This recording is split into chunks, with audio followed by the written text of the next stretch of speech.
New Japanese season starts here. Welcome everybody to the action from the National Stadium in Tokyo. It's the 2024 Super Cup, where champions Vissel Kobe and Emperor's Cup winners Kawasaki Frontale raise the curtain on the domestic campaign. Silverware at stake in the showpiece in the capital in the 31st Super Cup, which was lifted by Vissel Kobe in 2020, their only previous appearance on this stage. But it features Frontale for a fifth time in the last 7 years. Toru Aniki's team have won 2 and lost 2 so far, and return to contest it again, despite a disappointing J1 season last year, which saw them finish down in 8th place in the table. But a second Emperor's Cup success after a dramatic penalty shootout win here against Kashiwa Reysol saw them end the year with a trophy. Now they aim to start a new one in similar style. Kobe, winners of the top flight title for the first time in their history, are out to prove that they can build on that and sustain an era of success at a club who've certainly had their share of ups and downs over the years. They know each other well, these two. They've met on 50 previous occasions. Frontale with the edge in the head-to-head record, but that will count for little today.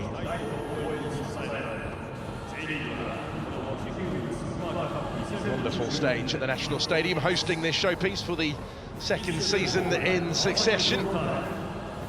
Have previously been on something of a tour of the country. Won last year by Yokohama F. Marinos, and they beat Kanfure Kofu. But here come Vissel Kobe and Kawasaki Frontale into the spotlight, onto the grand stage.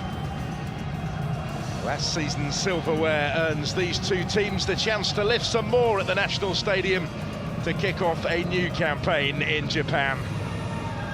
Always a much anticipated event with a real sense of occasion. The Super Cup should also provide us with a few clues about the prospects of these clubs achieving further success in 2024. Still something of a novelty for Vissel Kobe, whose impressive title-winning season was the first in their history. A crown claimed 4 times in the previous 7 years by Frontale. They fell short of their standards last year in J1, but they still claim the Emperor's Cup to add to their impressive trophy haul. They're on course to reach the quarter-finals of the Champions League. But it's the Super Cup at stake, and the action on the way after the national anthem.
令和6年、能登半島地震によりたくさんの尊い命が失われました。お亡くなりになられた方々のご冥福をお祈りいたします。また地震災害に遭われた方々にも心よりお見舞い申し上げます。これより地震災害にお亡くなりになられた方々へ哀悼の意を込め黙祷を行いたいと思います。引き続きご起立をお願いいたします。黙祷。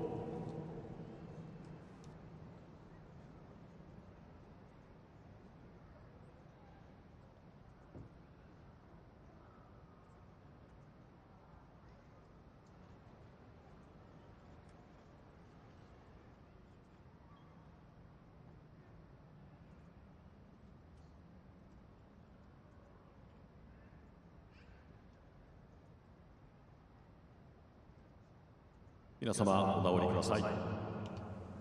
富士フイルムスーパーカップ2024まもなくキックオフです。The moment of silence in memory of the victims of the Noto Peninsula earthquake, which caused such devastation in the Ishikawa prefecture at the start of the year.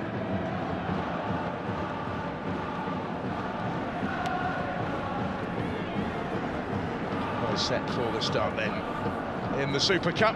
We will run through the team news for you in a moment. Contrasting lineups named by the two coaches. This game, of course, falling in the middle of that round of 16 Champions League tie for Kawasaki Frontale, which has affected the lineup picked by Toru Aniki to a certain extent.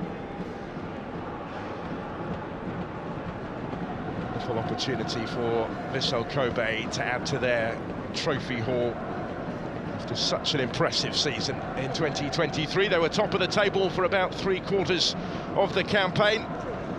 They finished so strongly to claim the crown ahead of F. Marinos. And it is a familiar-looking Vissel Kobe side that will start this Super Cup. All of their 11 were regulars in the team that took the title last season. None of the new arrivals make the starting lineup today. Gotuko Sakai, Hotaru Yamaguchi and Yuya Osako all made the J1 Best 11 in 2023, with Osako the league's MVP and 22-goal top scorer. He's just signed a new 3-year contract at the club. They're bolstered at the back by the returns of Tetsushi Yamakawa and Mateus Tula, who both missed their final friendly against Inter Miami, but Yoshinori Muto is still sidelined. They do have 5 new signings amongst the subs, notably Taisei Miyashiro, who joined from today's opponents from Tale. We expect to see him at some stage in reserve.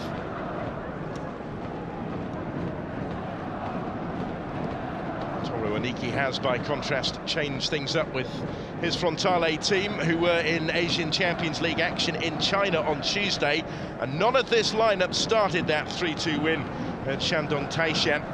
With a second leg to come in just 3 days' time, many of the regulars are rested. So there are starts for 4 of the new signings. Sai van Vermeerschkerken and Yuichi Maruyama at the back. Zé Ricardo in midfield and fellow Brazilian Patrick Verhon further forward. There's also a senior debut for Hinata Yamauchi, fresh out of university. Erison, the new number 9, who scored in his first appearance on Tuesday, is not involved today. Jessiel also given a breather after his recent injury issues. The likes of Wakazaka and Yenaga miss out today as well. Kame Fukumoto comes in goal in place of Jung Seung Ryong, who was the hero in the penalty shootout when Frontale were last here at the National Stadium in winning the Emperor's Cup in December.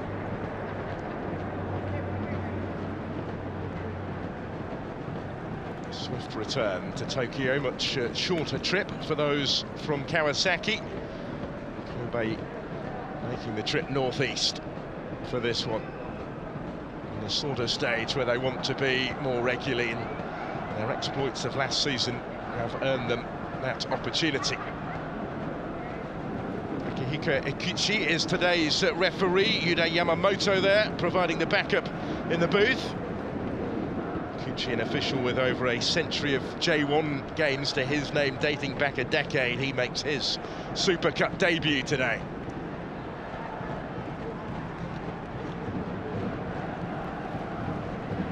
Kawasaki Frontale in their change colours, all in the white. Vissel Kobe, who have brought plenty of support with them to the capital.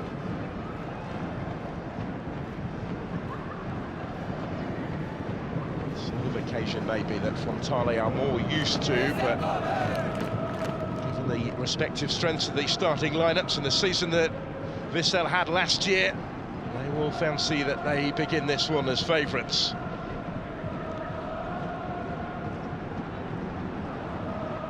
Always that sense of occasion ahead of the Super Cup. New campaign then off and underway in Japan for 2024. The league champions against the cup winners, contesting the 31st Super Cup in the J.League era. Fascinating to see how this will unfold in the early stages. A lot of attention pre-game on Yuya Osako after the season that he had. Those 22 goals in J1 and an early opportunity maybe for his team here. Osako, who signed that new 3-year contract just a couple of weeks ago, having been voted the league's player of the year for his exploits in 2023. Key for Kobe to keep him, although they are without his regular partner in attack from last season. Yoshinori Muto today hasn't featured in pre-season because of injury. He was the only player in J1 last season, was Muto, to reach double figures for both goals and assists. Now it's Frontale's turn to launch their first attack of the game. Just a skip away from Patrick Verhot. The 19-year-old Brazilian on debut, brought in from Bahia last month, where he's been since the age of 12. Didn't feature in the Champions League on Tuesday, but straight into the starting lineup here. This is Bafétimbi Gomis, the familiar figure up front of the now 38-year-old Frenchman, who joined in the summer after a title in Turkey with Galatasaray. Of a number of targets as the corner from Seko comes in. It will be claimed by Daya Maikawa in goal. He had a fine season as first choice last year in taking the title, earned his first cap for Japan in the process in November. And in doing so, joined his dad Kozuya in representing the Japanese national team. Also a goalkeeper, his dad won 17 caps for his country.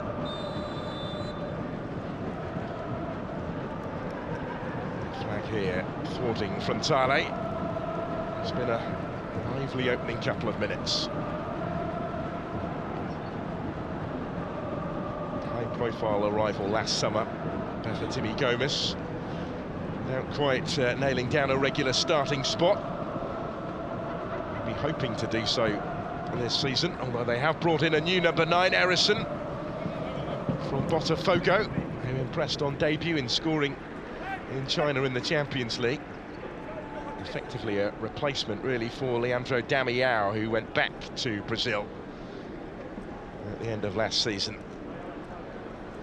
Some notable departures in Kawasaki ahead of the new campaign. Michel Schmidt also returning home, another Brazilian. And Miki Yamane, the Japanese international right-back, is signed for LA Galaxy in Major League Soccer. Lost Miyashiro as well to today's opponents, watching on from the Vissel Kobe bench at the start. There's Gomis, touch for Seko to try and launch it over the top of that Vissel defence. He was so impressive last season. By some margin, really, the most rounded side in the league, finishing as the second top scorers and the third best defence.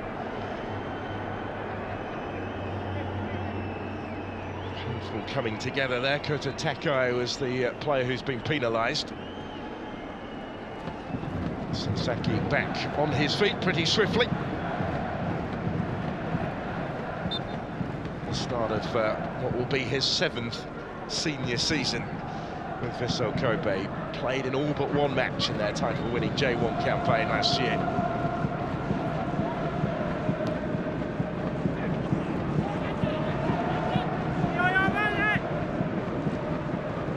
Making the run, making himself available. The throw was into his feet.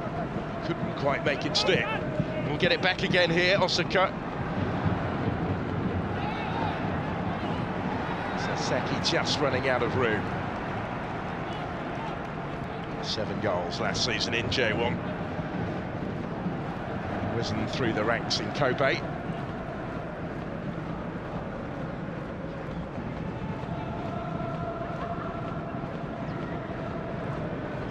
Of Wakazaka, it is Tatsuki Seko that wears the captain's armband for Kawasaki Frontale. 3rd season at the club for the former Yokohama player. Yama there at the back, one of the new signings who joined in January from Nagoya Grampus after 5.5 years there. He and Van Vermeerschkerken both making their first starts, having debuted for the club off the bench on Tuesday in the Champions League. Might open up here for Vissel Kobe, didn't quite come for Sasaki. The referee will step in with Ida going down. Free kick in dangerous territory. It's just caught by Seko, who's a fraction late.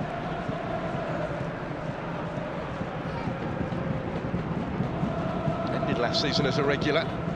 Haruya Ide, he started the final 5 fixtures of the J1 season. Keeps his place in the team today. He also started that high-profile friendly against Inter Miami, which was the last time they were in action here at the National Stadium, actually, on the 7th of the month. Goalless draw, which they won on penalties. Penalties a possibility today, should this be level at the end of the 90 minutes. Missing situation this, though, for the J1 champions from the free kick. He goes a little too close to the goalkeeper, but he flapped at it somewhat, Kami Fukamoto. And is grateful that there's no damage done beyond the concession of the corner. He's stretching and never really had it. Former Kyoto Sanga goalkeeper in his 2nd season at the club. Jung Sung Ryong re-established himself as first choice late last season. Was the hero when they won here in the Empress Cup final. He's been given the day off. Fukamoto was unconvincing in his first contribution of note of the game. Give himself a bit more work to do here. Once the corner comes in, Hatsusi is waiting to take it. It's just the one game in their title-winning campaign, the left back. Posse of players all waiting to make their move as he swings it into the penalty area. The initial clearance was a comfortable one, but it could come back yet. It's in by Osako, but ultimately over. Just starting to apply a little more pressure. Vissel Kobe, the first really to try and assert their authority. The team that took that title by 7 points in the end from Yokohama F. Marinos. Clinched it on the penultimate weekend of the season. They finished 21 points and 7 places above their opponents today.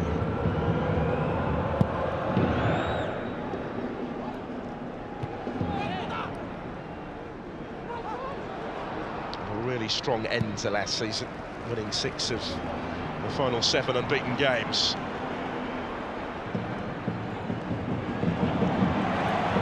This is better from Frontale as they in turn try and respond.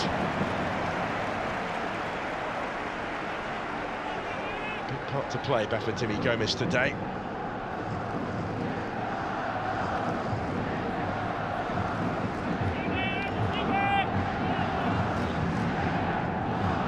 Came for Shin Yamada, but they will instead certainly settle for the corner. The second of the contest already. Seko to deliver. The danger had pretty much been dealt with anyway before the referee's whistle went, the free kick given. Neither side so far has caused too much alarm with the set-piece delivery.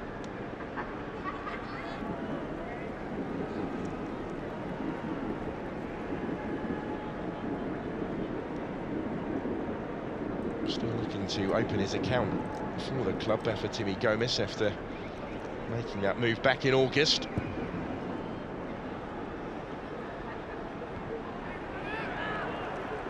Has to go back over a year for his last goal for Galatasaray in the Turkish Superliga.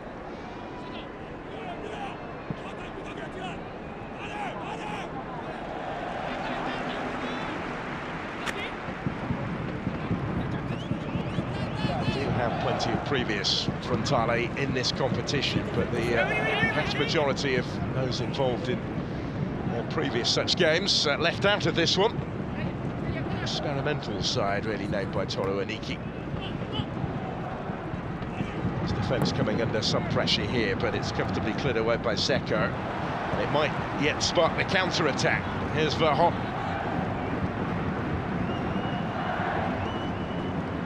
Support ahead of him, and further numbers arriving now in white. Van Vermeerschkerken to Bafétimi Gomis. Seko clips in the cross, and the header is just tipped over the top. It was, I think, dipping under the bar, and it needed the intervention of Maekawa, who did really well. Best passage of play in the game so far.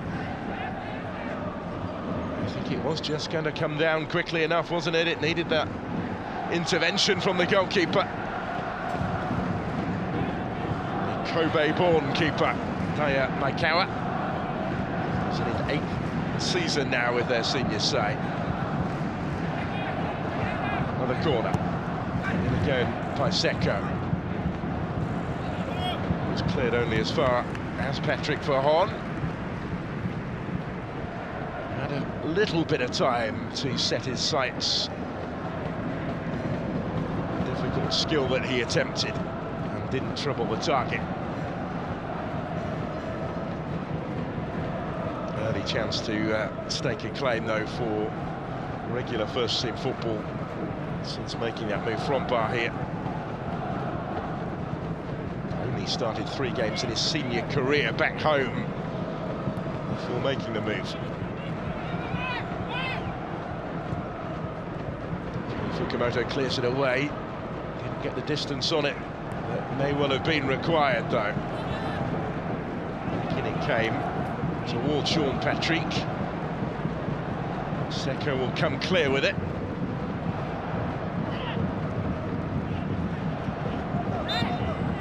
Shirt there was being held.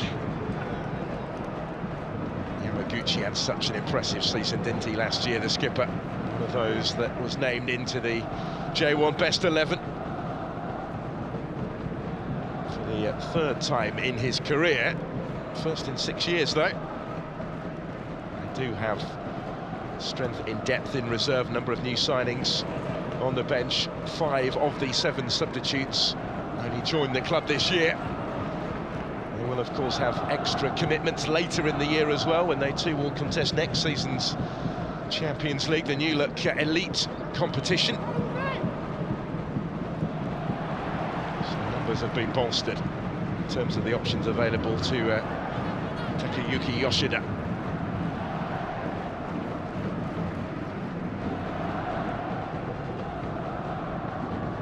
Stuck with what he knows so far in terms of his starting lineup today. It's been won back by Sasaki.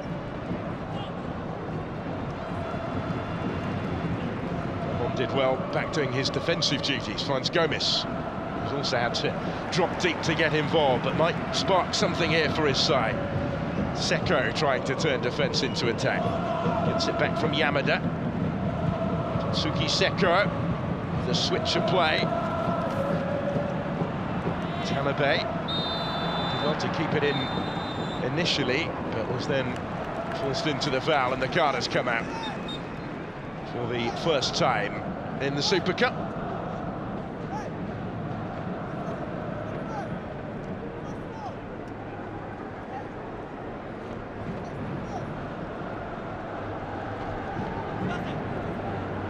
Fairly blatant one, wasn't it?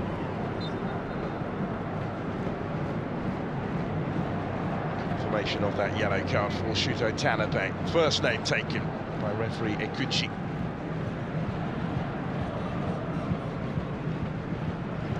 Who was recalled last season from a loan spell in J2 at JEF United. Missed much of the campaign though with a knee injury.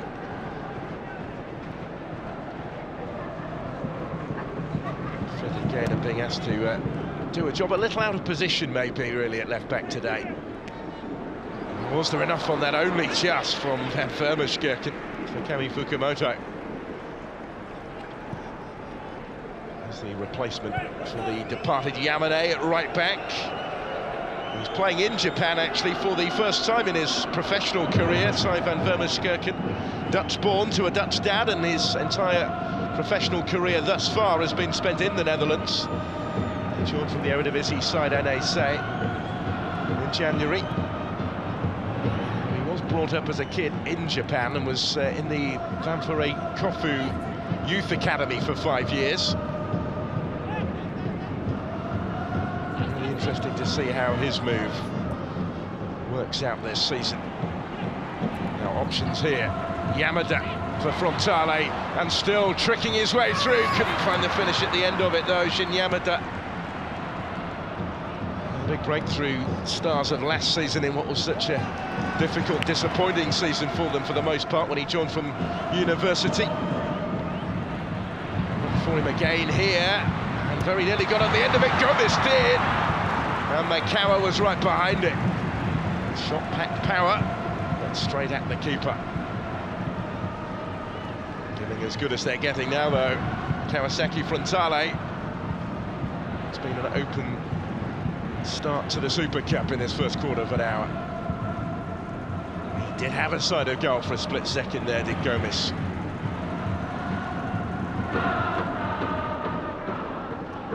4-0 win for Galatasaray against Hatayspor when he last scored, January of last year.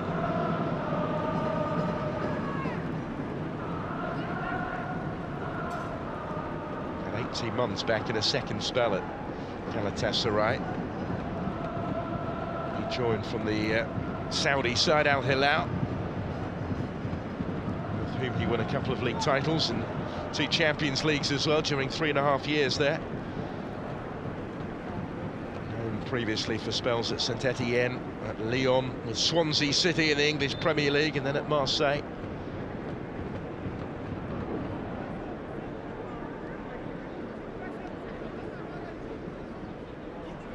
A bit of concern for Haruya Ida early on. Not a day for taking any chances, a week before the J1 season kicks off and they start the defence of their title. With a game actually against newly promoted Chubalo Ewata a week today. That's how he was hurt. He's feeling the back of the leg immediately. This doesn't look good for Ida. That's a real shame. Change going to have to be made in a hurry here.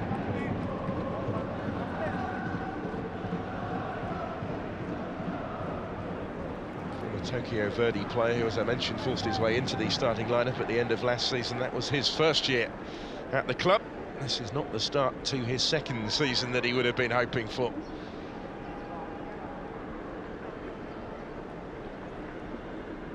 As I say, Takayuki Yoshida was never going to take a chance, though.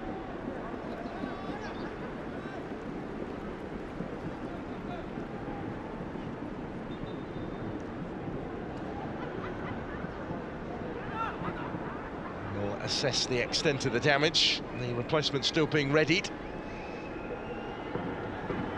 Temporarily down to 10 before they can make that substitution. Osako the target here. He's been left in plenty of space to bring it down. And Jean Petry, the Brazilian who featured much more frequently off the bench than he did the starting 11 last season. In fact, he only started 5 games in J1. Flipped it well here. The clearance was an emphatic one from Maruyama.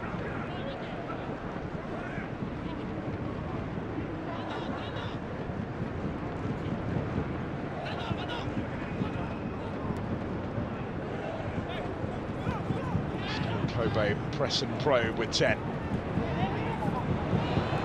Might open up for them. Osako was calling for it in the middle. It was played behind him and behind Jean-Patrick as well, as it turned out. He did have options there in dangerous territory. There's Hatsusi. Cut out and cleared by Van Vermeerkerken.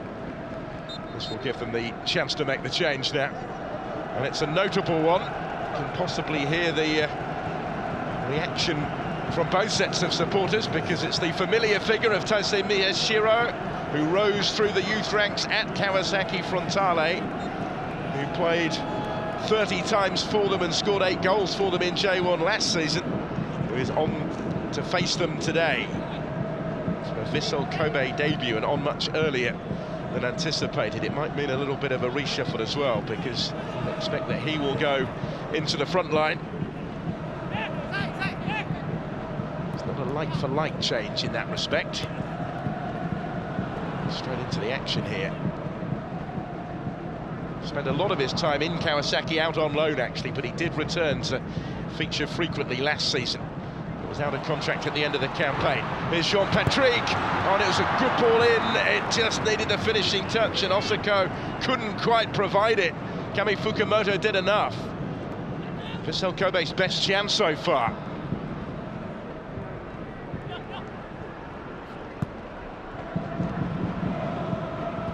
Now they've lost it in midfield. Gomes. What is behind Patrick Verhot? That's the sort of service that he would have wanted. Yuya Osako. Goalkeeper's right boot to the rescue for Frontale. He had that shaky early moment, Kami Fukumoto, but redeemed himself to an extent there, certainly. Not much in it early on. Both have had their openings. Relatively even share of possession so far. In the opening quarter of the contest that we've had now. Seko had continued his run, did get on the end of that. Now Patrick Verhot able to cut it back for Gomes. Big chance. Couple now that have fallen his way in that type of territory. Patrick Verhot had got in behind, didn't miss by much, did it? Did just get a nick on the way behind as well. Gomes will argue that his effort was heading for the bottom corner.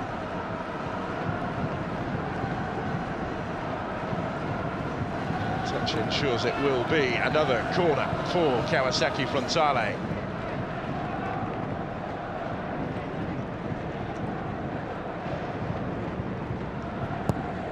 To aim at in white, but it didn't get that far.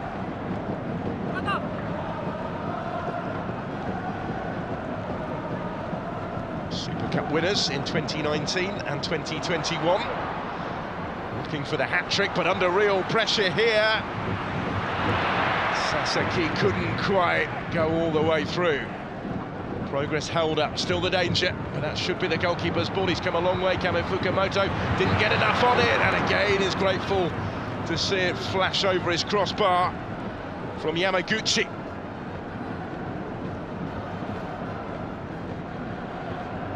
Got the punch to it to take it off the head of Yuya Osako. It fell invitingly here for Yamaguchi to have a go. Goal was left unguarded. He couldn't quite locate the target. Scored 4 times in J1 last season. 32 career goals in the Japanese top flight. Starting his 6th season at the club since his signing from Cerezo Osaka. That was a painful one. It's a yellow card for Gomes. He was out even really before he got back to his feet again. Referee indicating why. Felt that the arm came across.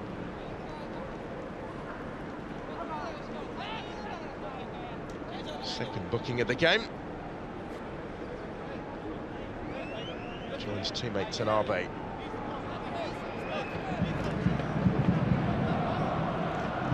Toloniki had a difficult time of it last season, but remains in situ to start his 8th year in the job. 340 games in charge so far before today. Played over 150 times for Frontale as well. Started his coaching career with the club, and after working previously in the backroom team, he took over in 2017, won the title in his first season. He's gone on to do so on 4 occasions already, 4 titles in his first 5 years. The last couple of campaigns have been a bit more difficult. Did lead to speculation about his future at one stage last season, certainly.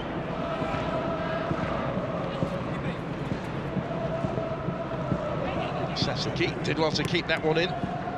Sakai in support of the attack as well. It will be left for Kami Fukumoto, though, to come and gather.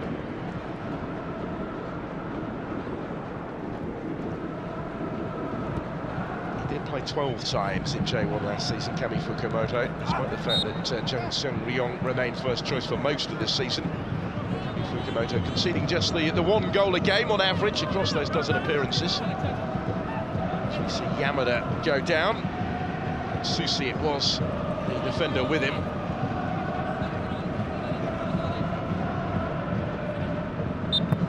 Didn't start in J1 after September last season, Yamada.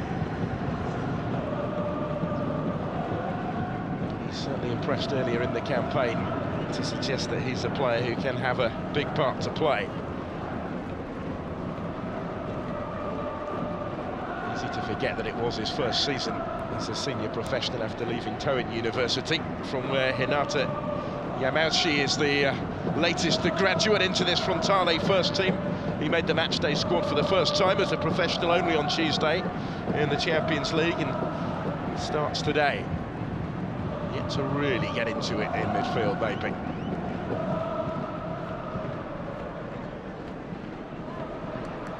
Jean-Patrick again, it will fall favourably for him. 3 to try and kick out in the penalty area. He was looking for Osaka. It's out as far as Hatsusi.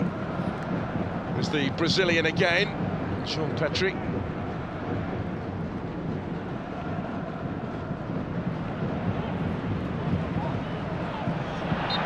There's one back well initially. And then the free kick will follow. So Ricardo with an important contribution here. Of the new arrivals from Brazil for Frontale. Didn't get off the bench on Tuesday, so this is his debut today. So from Tombense back home, player born in Rio de Janeiro. Effectively the replacement for Zhao Schmidt. Cross comes in from Vissel Kobe. Back they come with Jean-Patrick. Vermeskirchen was standing his ground, made it more difficult to deliver. Gomez with a battle on here finds himself outnumbered. Jean-Patrick claiming a free kick. The referee had a think about it and has given it.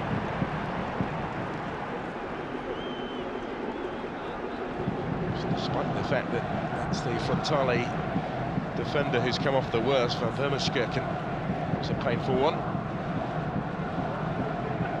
No surprise, really, that the right back has stayed down after that. He wasn't getting a regular game, actually, with NAC in the Eredivisie. It was his first season with them. He'd been relegated from the Dutch top flight with Cambuur in the previous campaign. And he made 3 appearances this season.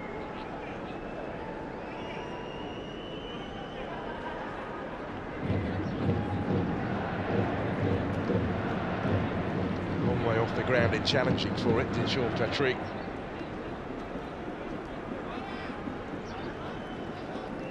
Many of the regulars given the night off, watching on. It does emphasise, doesn't it, the strength in depth in the Frontale squad.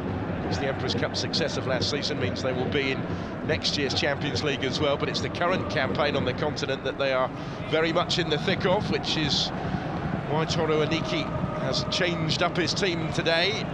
The return leg at home to Shandong Taishan coming up on Tuesday. They take a 3-2 first leg lead into that game. Coming off the back of a mixed sequence of results in the pre-season friendlies that they've played. should be that much sharper for today. Half an hour in Tokyo. Vissel Kobe with plenty of options again from the free kick. Not made these count so far. Let's see if that changes here. Again, the initial clearance was a pretty comfortable one. Still work to do, but Secco will bring it clear for Frontale and loft it long. The intention of locating the runner Patrick Verhon. He is providing his team with an outlet in those sort of circumstances.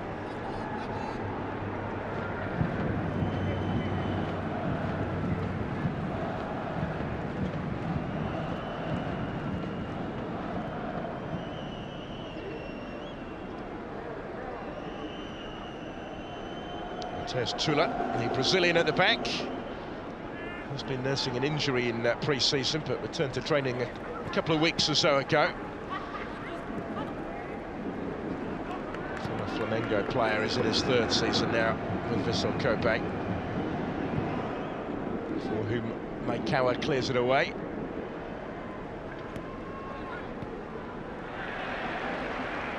Tanabe under some pressure.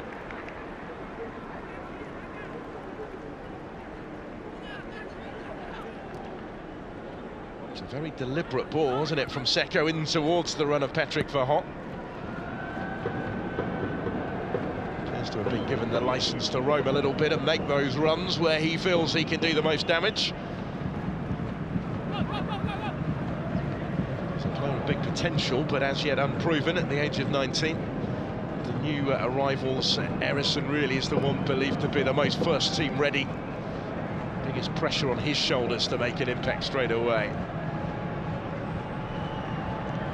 He paid the equivalent of about €3.5 million to sign him from Botafogo.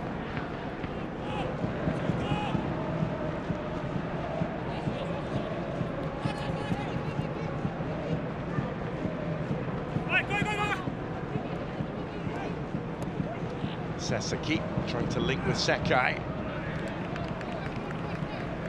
Sako's always a threat in those sort of positions as well.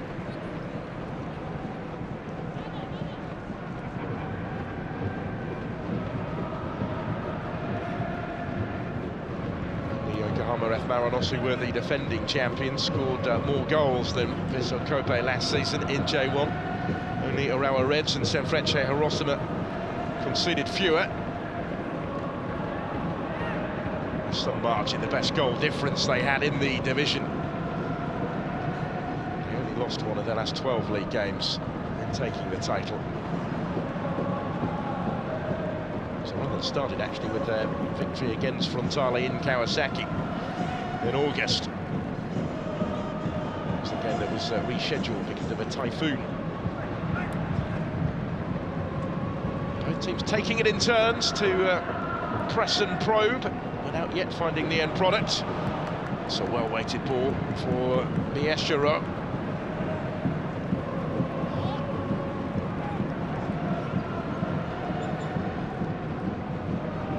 Gihara.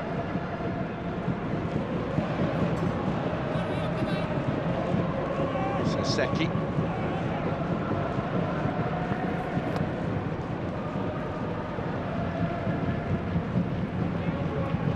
Susi. A little period of possession this for Vissel.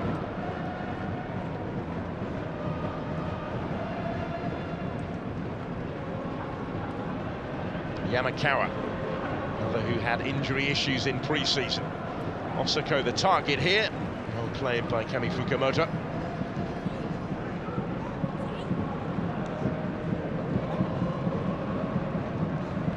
And Vermaskirchen, still with work to do, requires some assistance from his goalkeeper. Kami Fukamoto is the one who clears it away. Thomas will try and turn. Mateus Tula was with him. Well, they hope, Vissel Kobe, that last season's first ever J1 title will be the start of an era of success. Marks something really of a change of approach in the last few years from the club, away from the big names. Andres Iniesta departed back in the summer. Fellow Spaniard Sergi Samper went with him. They did bring in Juan Mata actually halfway through last season, but he only made the one brief appearance for them off the bench and left again in the winter.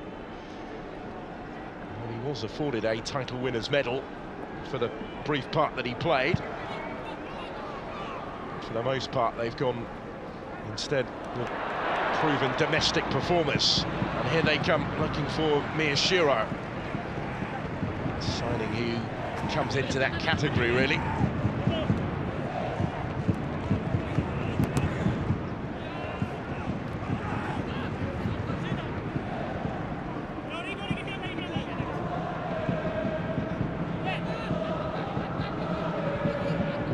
First played in J1 back in 1997.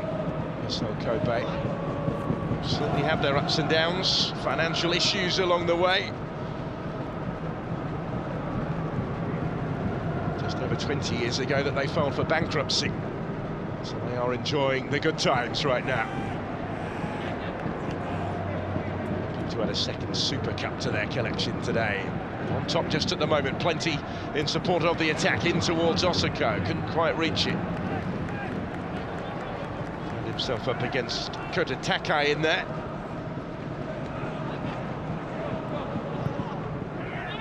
And it goes again, Kami Fukumoto had come for it.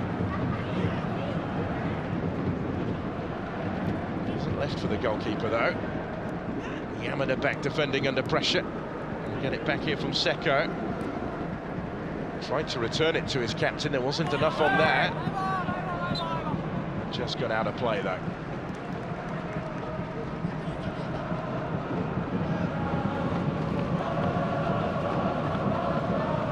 They really are enjoying the good times, aren't they, and rightly so.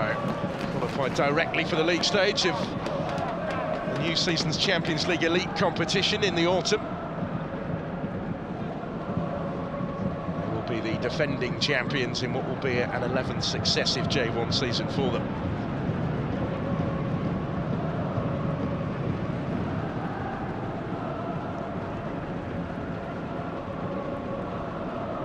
Spreading the name of Vissel Kobe, so named, combining the words of victory and vessel in recognition of their history as a port city.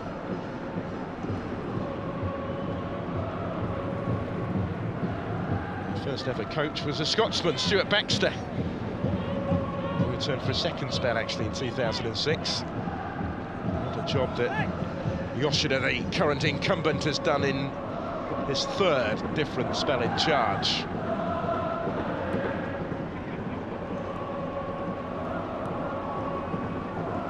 And towards Seko here for Kawasaki Frontale, got something on it. Yamada was just beyond him, returns it to him.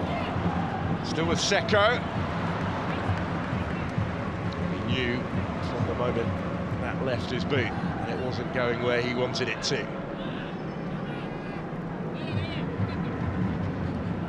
Took up a promising position though. Did just create a glimpse of goal for himself. Only scored the once in the whole of last season in J1. Did get a couple of goals en route to winning the Emperor's Cup. Reason why they are contesting this showpiece today.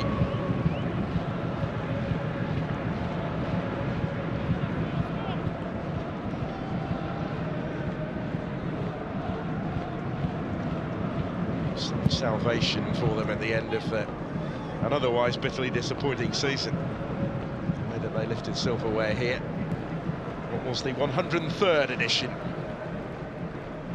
of the Emperor's Cup.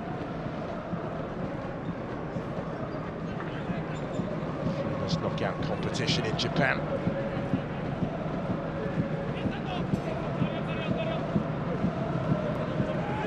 Frontale had been runners-up in the previous campaign, slipped to 8th last year.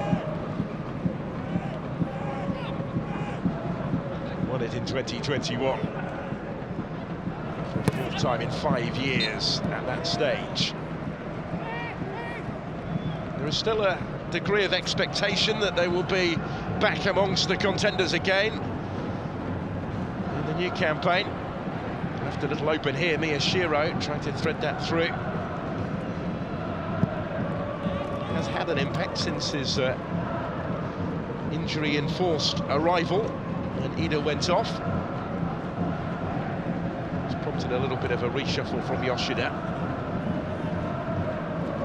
Versatile player, though. We saw that with Frontale last season. Can operate out wide as well as through the middle. Case in point, really, as he picks it up tight to the touchline. And Susi goes back into his own half, though, with Mateus Tula. Yamakawa. It's the middle part of last season with a broken metatarsal. Tatsushi Yamakawa. Very much a first-choice pick otherwise.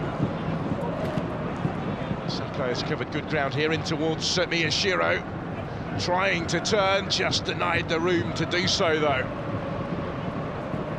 And now Patrick Vahon to try and come clear. Ball back from Gomis. Wasn't perfectly into his path.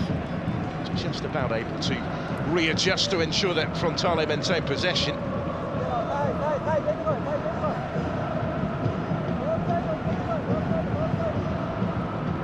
Imauchi on his professional debut. Straight into the side out of University. Osako. It's a better ball. Quite as threatening from Sasaki as it might have been. He had Sean Patrick arriving in the middle as well. Deju Sasaki has been a threat down the flank. Without quite being able to conjure something up just yet. Reasons for encouragement for the Vissel Kobe supporters, certainly.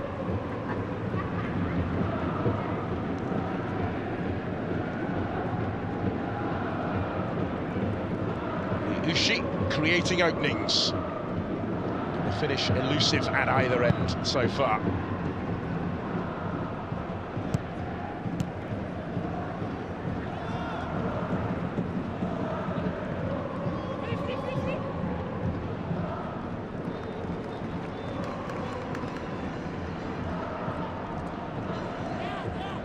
Despite changing his entire 11 from midweek, Toru Aniki will be content with how competitive his team have been. Certainly bodes well, doesn't it, for their strength in depth.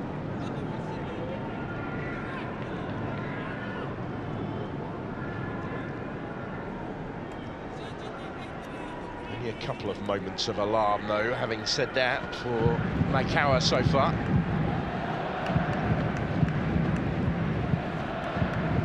Only a couple of appearances short of reaching his century in J1.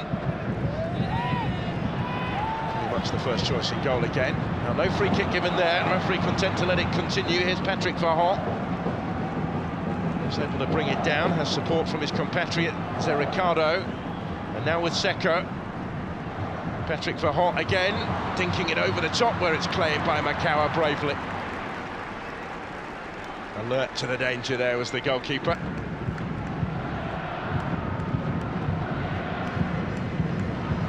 Coleman made it his. They kept 14 clean sheets in J1 last season. Split equally home and away. They only failed to score in 4 league matches in the entirety of the campaign.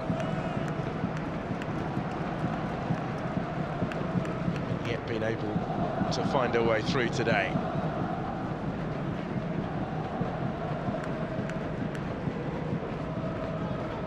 I'm sure we will see changes in the second half. Big season ahead for both of these clubs.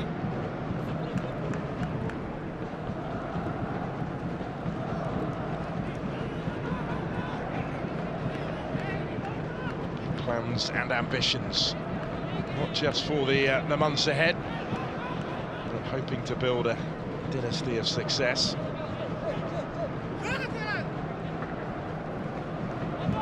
Forms were certainly laid last season.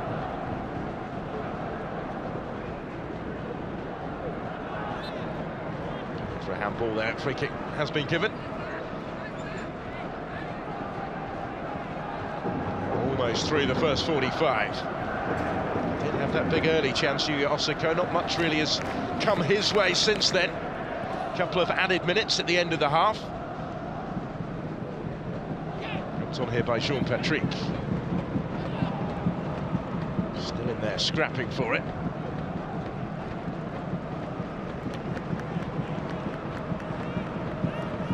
So mostly substitute last season, off the bench 22 times. Since signing from Cerezo Osaka. Cross was a useful one from Hatsushi. The header, when it comes from Sasaki, was straight at Kami Fukumoto.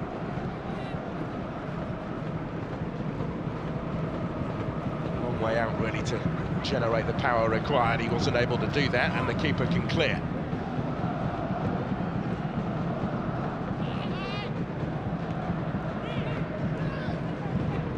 Ricardo. In many respects, they have replaced like for like with the new signings coming in. So Ricardo for Zhao Schmidt at the base of the midfield. There is Miyashiro. Frontale know all about his threat. They've kept a pretty tight grip on him so far. So he was out of contract in Kawasaki, which is why Vissel Kobe were able to make their move.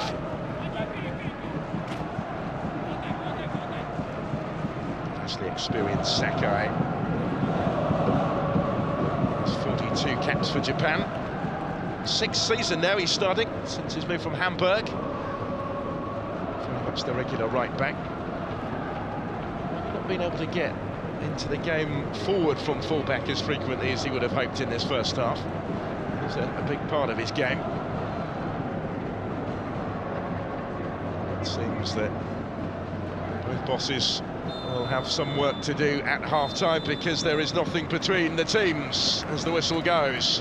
Closely contested first 45 in the Super Cup. Both teams did have chances without really overly extending the goalkeepers. Couple for Bafétimi Gomis, one deflected just wide.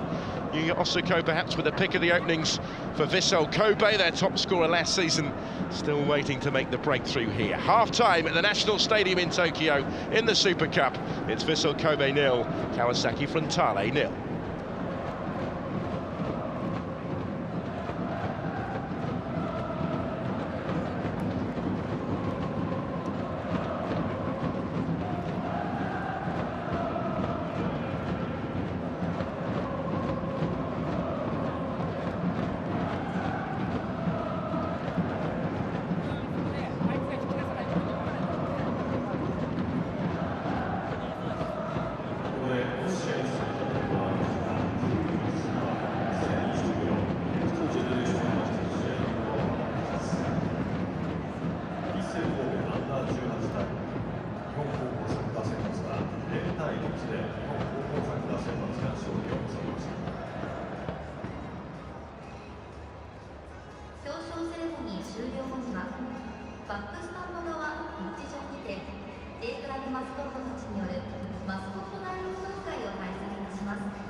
富士フイルムビジネスイノベーションが保有するグリーン電力証書を活用し、会場で使用する全電力を再生可能エネルギーで賄っています。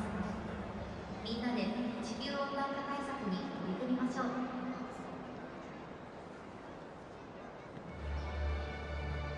私たちは守りたい。安心に暮らせるこの街。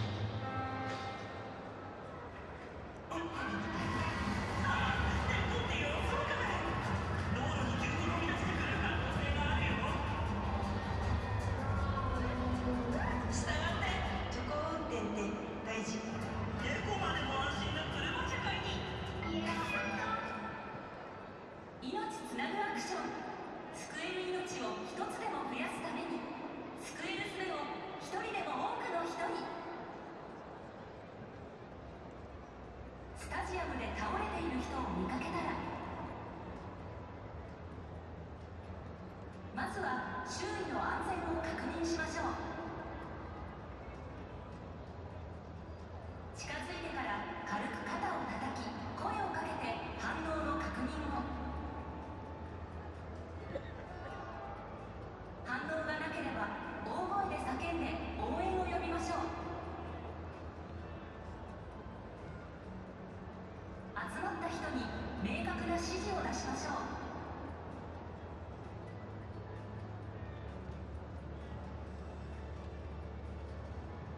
呼吸を確認し、普段と違ったら直ちに胸骨圧迫を。 AED が届いたら迷わず使いましょう。スタジアムに着いたら AED の設置場所を確認しましょう。みんなで命つなぐアクションを。ここでスペシャルゲストの登場です。テレビアニメ「ブルーロック」から潔与一役浦和樹さん、そしてバチラめぐる役海斗佑さんです。皆さんこんにちは。こんにちは。本大会ではですね、ブルーロックとのコラボを実施しております。ここからはブルーロックを代表して潔与一役の浦和樹とバチラめぐる役のナイトタスクがお届けさせていただきます。はい、さて昨年から J リーグとのコラボレーションを実施しているのですが、なんと2024年4月19日にブルーロック初の映画化劇場版ブルーロックエピソード7期が公開です。皆様大型ビジョンにご注目ください。今最も熱く最もイカれたサッカーアニメついに映画化。みんななんでこんなの。将来の夢とかめんどくさ。すげえなお前、俺とサッカーやろう。何お前の才能を俺にくれ。めんどくさい。お前は俺と世界一にならなきゃいけない、そういう運命だ。おめでとう、才能の原石の299名を蹴散らして最後に残る一人は世界一のストライカーになれる。始めようか。俺の人生は退屈に落ちている。あいつだ。ブルーロックに出会うまでは。行け天才。でも俺やってみる。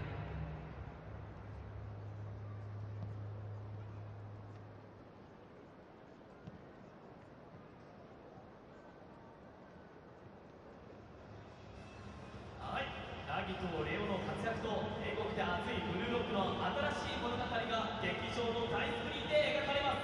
はい、皆さんぜひ劇場で見てください。よろしくお願いいたします。ここまでのご案内はブルーロックの潔与一役浦和樹とバチラめぐる役のナイトタスクがお届けさせていただきました。ありがとうございました。浦さん、海斗さん、ありがとうございました。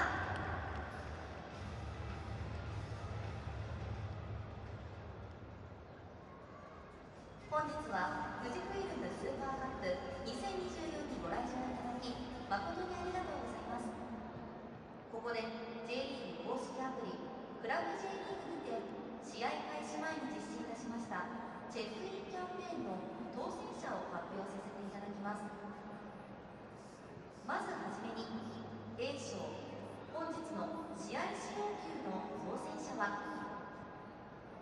葉県のモン様です。続きまして B 賞大会グッズ J リーググッズセットの当選者はご覧の15名様です。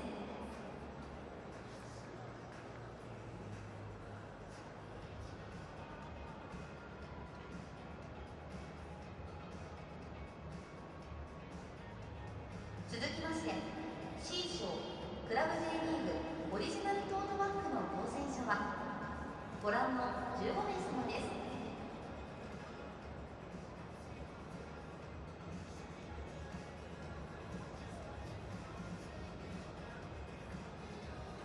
以上の皆様となります。なお商品は後日発送させていただきます。この度はご当選おめでとうございました。ここで伝言のスタッツをご覧ください。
almost set then for the start of the second half of the Super Cup. No goals yet between Vissel Kobe and Kawasaki Frontale. Has been a half-time change from the visitors though. Sota Miura on for Tanabe at left back. Vissel Kobe were forced into a change in the first half. Miyashiro on to debut against his former side after the injury suffered by Ida. It's a like-for-like change for Frontale at left back, by the looks of things. So here we go then for the second half. Vissel Kobe to get the action restarted. They have the edge in terms of possession in that first half, but neither team were really able to dominate for any sustained spell. There was very little in it so far. Kawasaki Frontale will be the happier with that, you would have thought, given their changed lineup today, but they're under pressure right from the restart here as the ball comes in. Didn't quite come the way of Jean-Patrick, who was the intended target, I think. Cleared by Frontale as far as Gomez. Yamada trying to return it to Bafetimi Gomez. Had a couple of openings of his own in that first half.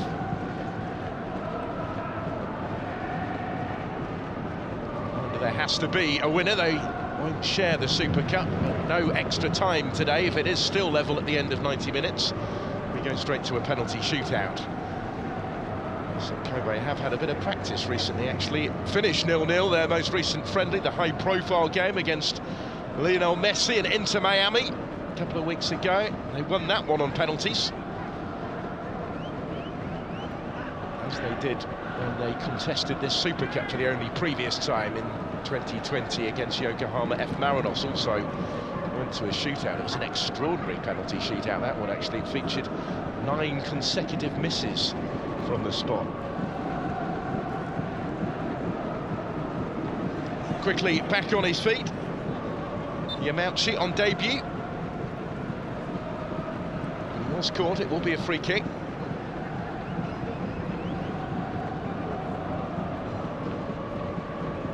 Well organised at the back so far for the most part. Vissel Kobe, no surprise in there, given the defensive foundation on which their title charge was built last season.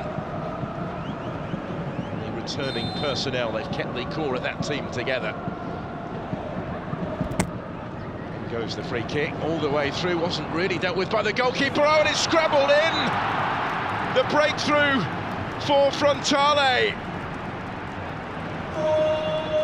Van Vermeerkerken is claiming the credit. It was a scruffy one, but it could be such a significant one with silverware at stake at the National Stadium. It's Kawasaki Frontale who lead in the Super Cup. They had their chances, Vissel Kobe, to clear it away. Free kick was in menacingly, it was allowed to bounce. I'm not too sure how much that Van Vermeerkerken actually knew about it. He was just in the right place when the clearance from Yamaguchi seemed to strike him. That is some way to mark his first start for his new club. The former Japanese under-23 international playing in Japan for the first time in his career. He's got the opening goal of the Super Cup, somehow. And it's over to Vissel Kobe to try and respond straight away. And they are going to have to do it the hard way now. Into this as the favourites. Certainly when the team sheets were handed in, that seemed to cement that status, but it's not worked out that way.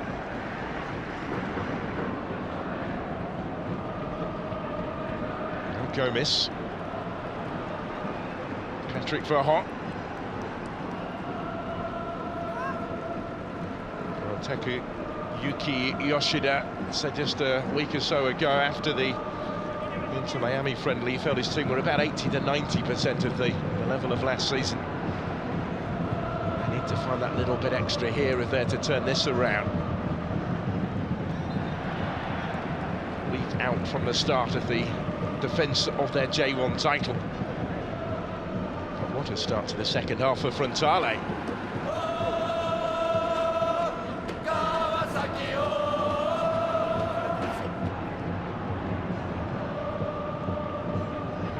particularly likely, really, given the overall balance of play. That may well open up the game yet further as they go in pursuit of more here.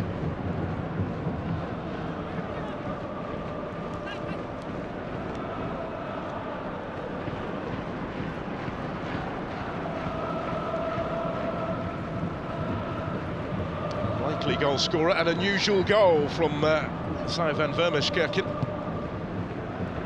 His only goal for NEC came relatively recently, actually, in January in the Dutch Cup. 2-1 win against Go Ahead Eagles. Keeper a long way out of his area here, Kami Fukumoto. Probably worked out in his favour. He found touch with the clearance there as he hurried back again.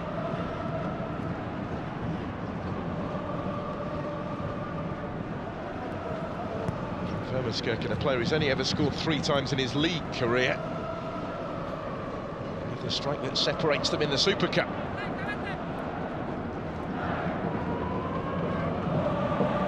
Sean Patrick actually stayed in play, that one. So couldn't maintain possession though. Seko comes away with it. Doesn't get too far before finding himself outnumbered, but he does get the free kick.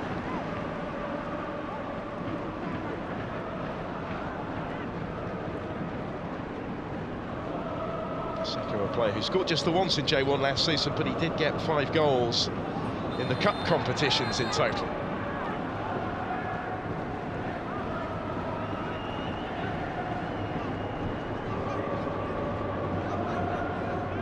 He's the skipper who stayed down here. They've made a change to the official club captain for this season. Yasuto Wakazaka, who was their sole representative in the J1 Best 11 last season, making that team for the 3rd year in a row. There's the new club captain, Kento Tashi Banada, who was afforded the armband last season, finds himself back in the ranks, having at times lost his starting spot last season. He's on the bench today, as was Marcinho there. Wonder if we'll see him shortly, maybe. The start of the 2022 season. Might open up here for Frontale. Patrick Verhot.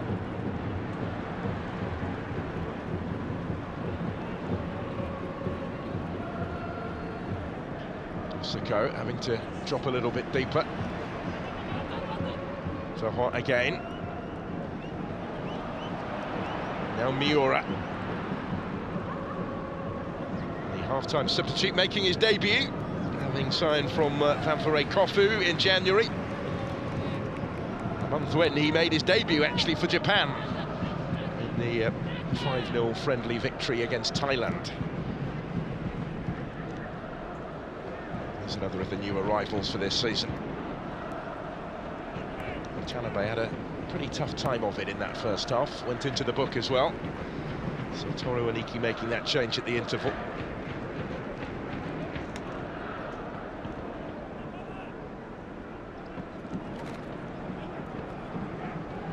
In play here by Sasaki. Support from Sakai. Ogihara, he will swing it in. Jean-Patrick challenging. Presence of Van Vermeerschkerken was important.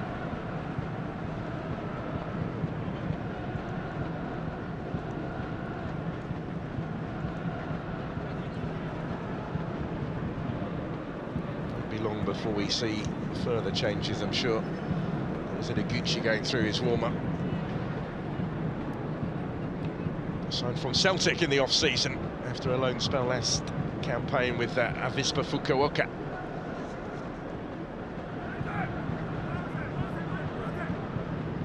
Sasaki delivered dangerously on the run, and it was an opportunity there as the ball sat up to be struck. And although it was caught with power, the requisite accuracy was missing. Sakai just snatched at it somewhat. A couple of goals last season in the title-winning team from fullback.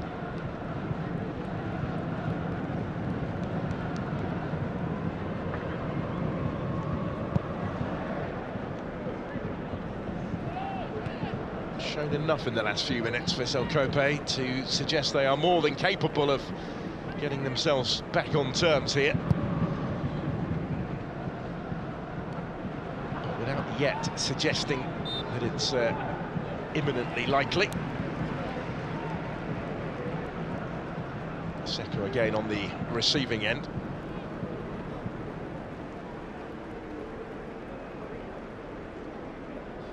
Important part to play, Ogihara at the base of the Vissel Kobe midfield today. He's the one that's conceded the free kick.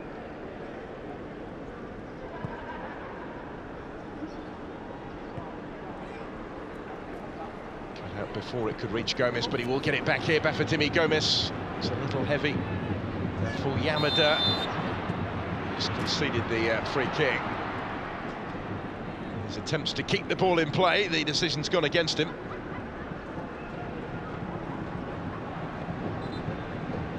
Found himself a little bit unfortunate. Shin Yamada there against Hatsushi.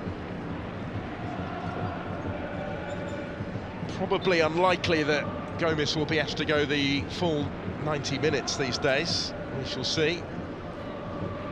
It'll be a surprise if Marcinho is introduced shortly. We have Yusuke Segawa as an option in reserve in attack as well. He scored 6 goals for them last season.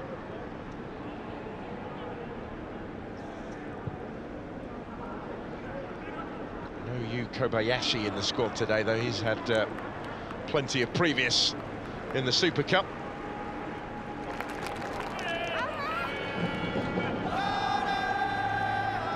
Scorer previously in this competition, but not involved in the squad this afternoon.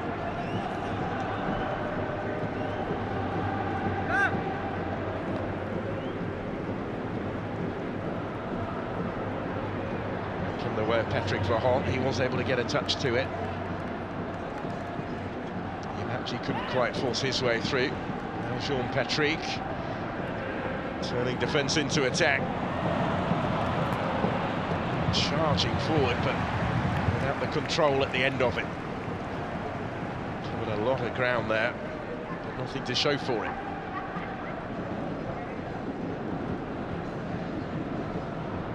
Mentioned he made just the 5 starts in J1 last season. 2 of those actually came against Kawasaki Frontale. More familiar opponents for him.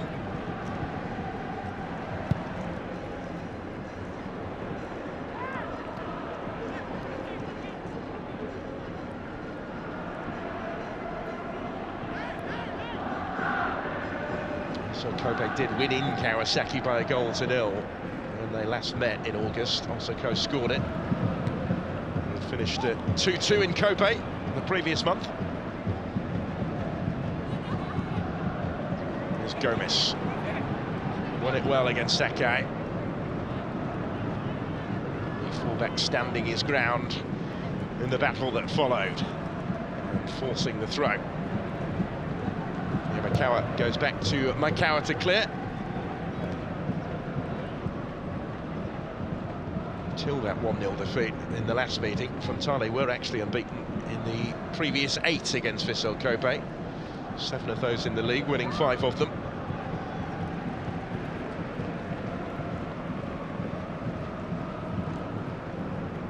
So a run that dated back to September of 2019.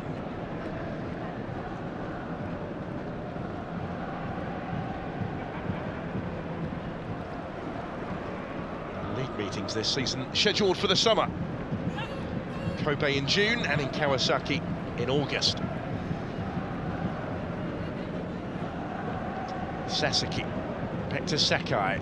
Combination has been a familiar one. No real change to the overall balance of possession in the second half. There's been a significant change in the scoreline. That's why Vissel Kobe are having to try and find something here in pursuit of parity.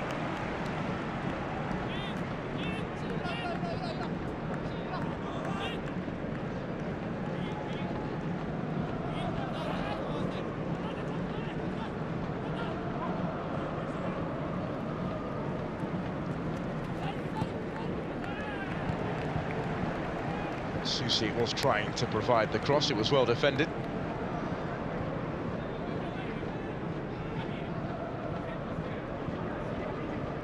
Well, he's been called up previously by Japan without yet winning a senior cap for his country. And a disappointing time of it to an extent at the Asia Cup in Qatar, exiting at the quarter-final stage, Japan. Having gone into that competition as one of the favourites. Lost twice to Iraq, once in the group stages and more decisively in the last day.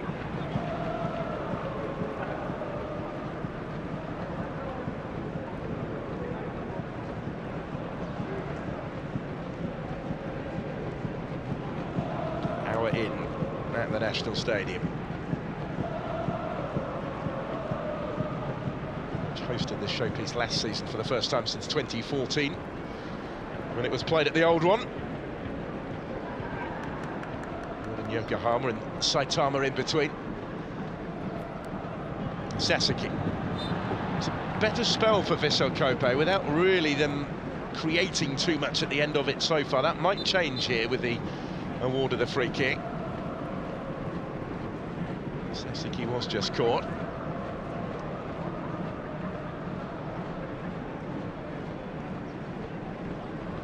Takai knew what was coming, I think, with the award of the free kick. He will hope that there isn't further punishment on the way from Vissel Kobe. It was a free kick, of course, that led to the Frontale goal at the start of this second half. Kobe have had opportunities of their own to do something similar, which they've not yet been able to maximise.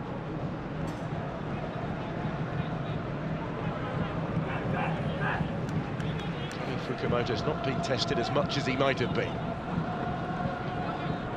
Plenty of alternatives for them here, though, to change that.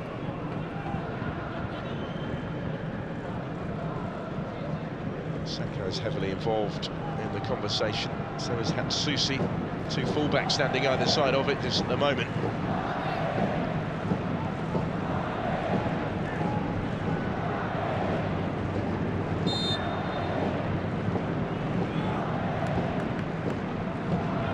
Feeling of a big moment this, but it's straight at the wall as Sako struck it.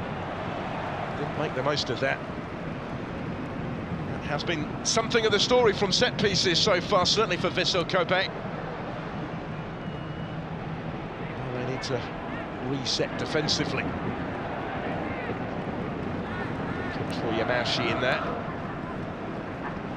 Verma Skirken, currently cast in the unlikely role, really, of match winner.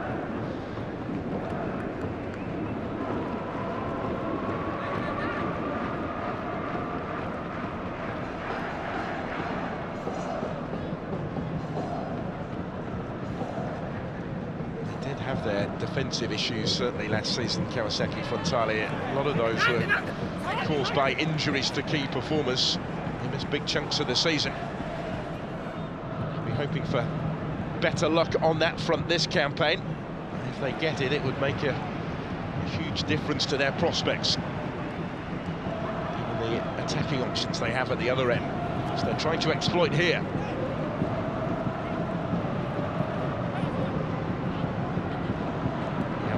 Who'd held up the play will now continue his run. Tries to return it towards Van Vermeerschurken.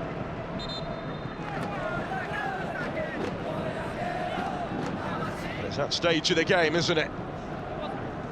We will see a change. One Brazilian for another. Marcinho, much more proven performer in his J1 career. In his Kawasaki Frontale career, comes on for the debutant, Patrick Verhoek. Who is 9 years his junior. Marcinho was a goal scorer in China on Tuesday in the Champions League. He got 15 goals in 2022. Much more difficult time of it last year. He scored just once in J1. His goal in the Champions League is fourth in that competition in the current campaign. He's into the action as the ball heads the way of Bafétimi Gomis. Looking for the spectacular, didn't quite catch it as intended. It was quickly closed down in the process.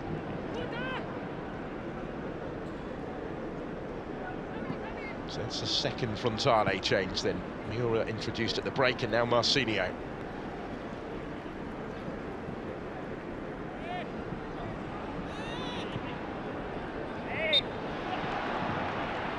Frustration also to Miura, that will be a free kick.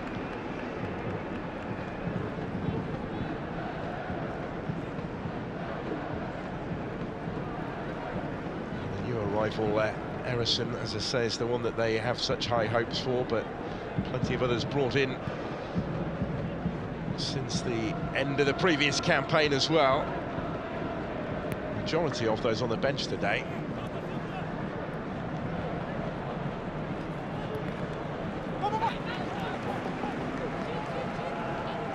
Is one of those that did play fairly regularly last season, having only made his debut in J1 in April. Moves through the youth ranks at the club. He went to the Under-20 World Cup with Japan, in Argentina late last year.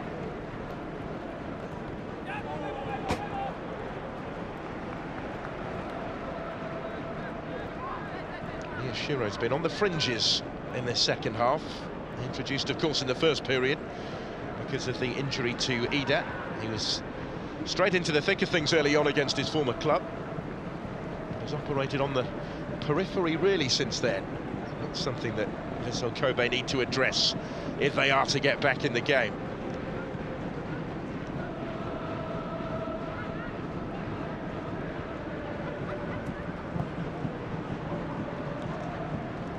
Frontale did find their defensive resilience late last season. They find Marcinho here in pursuit of a more comfortable cushion. It will be a free kick. The referee was just waiting, I think, to see if anything was going to materialise, but those in white seemed to stop somewhat when Marcinho went down. So a free kick in dangerous territory. The yellow card out as well for the challenge. Ogihara just left his leg in, can't really have any complaints over the caution, which is confirmed for you there. Marcinho straight into the action. So we head for the midway point of this second half. Kawasaki Frontale in search of a second goal.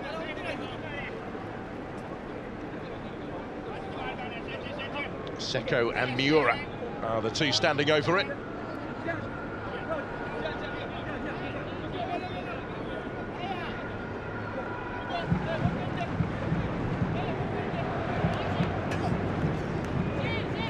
Kawa just lining up that wall, knows the importance of this moment. The Frontale players positioning themselves in front of it as well.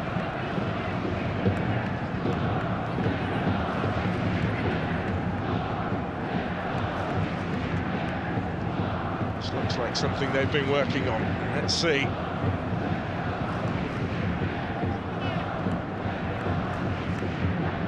Certainly had plenty of time to think about it.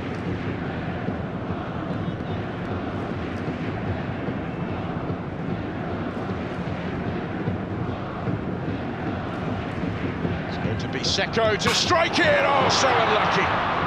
Crashes against the frame of the goal. And Vissel Kobe survive a huge scare here. The goalkeeper wasn't getting it. Maikawa, a relieved spectator in the end to see that thump against his crossbar. Because had that gone underneath his crossbar, that may well have settled the issue on the evidence of what we've seen so far. Second at that stage, and it would be hard to make a case for Kobe coming back.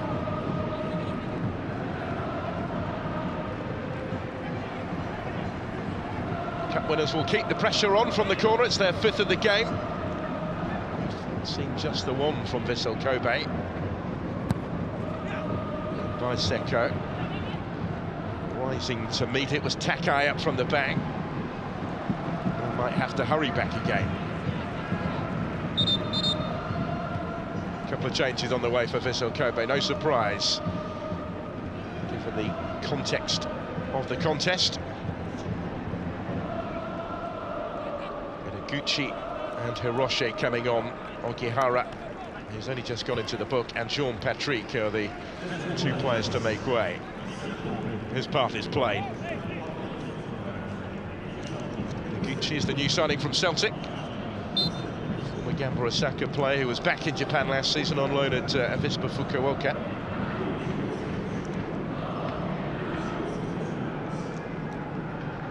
Rose also joined in January. He signed from Kashima Antlers after 4 years with them.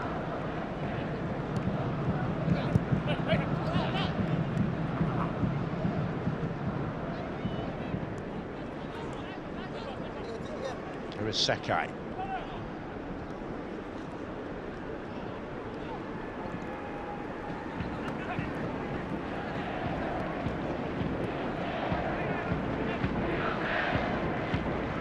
Still not been forcing the issue, Vissel Kobe, as we go into these last 20 minutes. Need to find a bit more urgency to salvage their chance of silverware. But all it takes is one moment.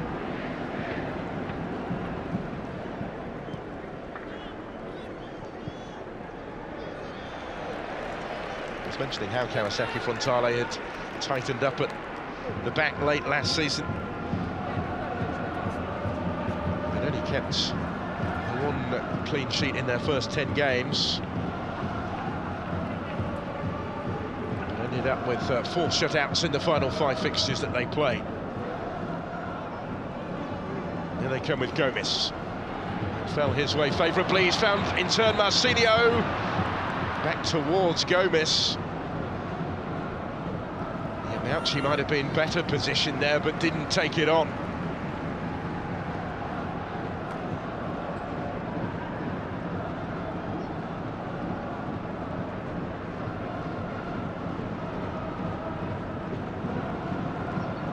They are a little further down the line, Kawasaki Frontale, in terms of playing competitive football because of their Champions League involvement, but that shouldn't really be too much of a factor today, given that none of the players who started that game in China on Tuesday began this one as well.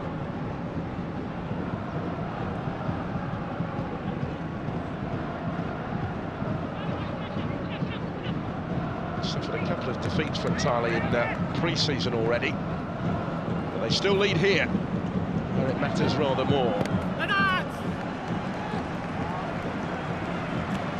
3-2 against Ryuka, 3-0 against Mashida Zelvia. They drew with Consadole Sapporo 3-3.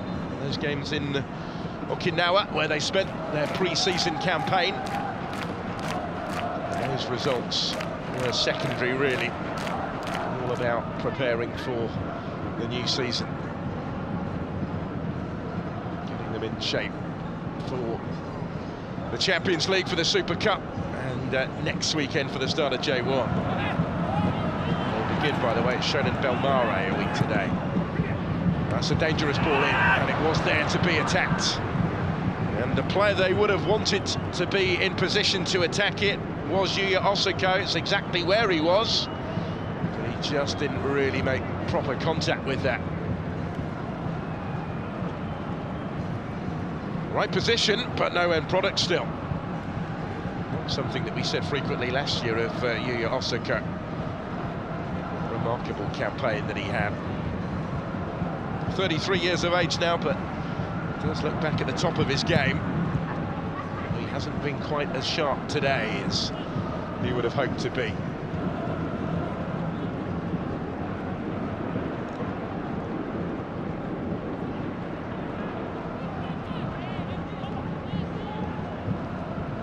It's 22 goals, a career best return. And it's 19 in J1 back in 2013.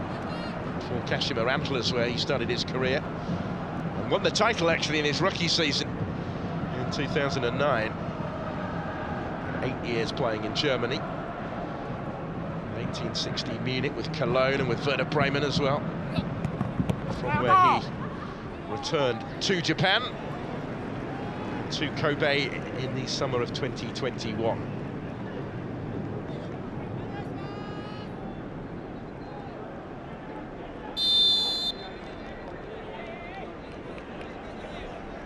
It is still within their reach. He will certainly feel so with a quarter of an hour to go, but he needs to see more. It's actually Frontale that have threatened more frequently, really, to score the game's second goal. Senio, who's aided their attempts to find it since his introduction.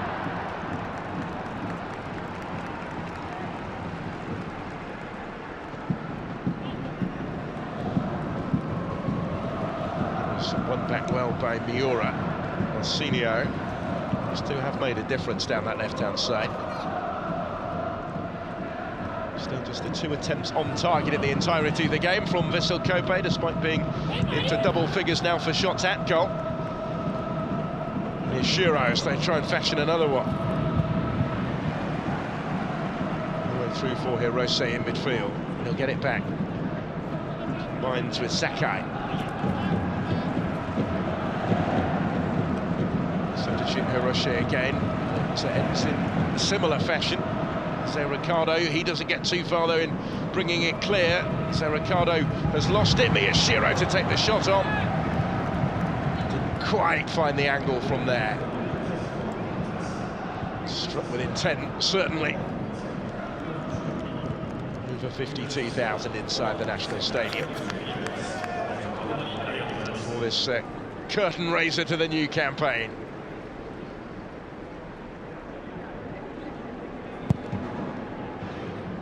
Going anywhere just yet with this, very much in the balance.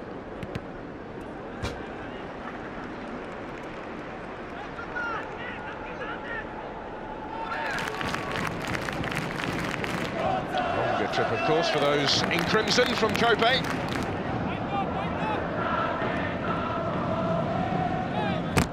Here's the venue for their friendly with Inter Miami, that high-profile meeting. Lionel Messi came on for the last half an hour of it. He didn't take a penalty in the shootout, which was won by Vissel Kobe. They will probably at this stage settle for forcing another one today.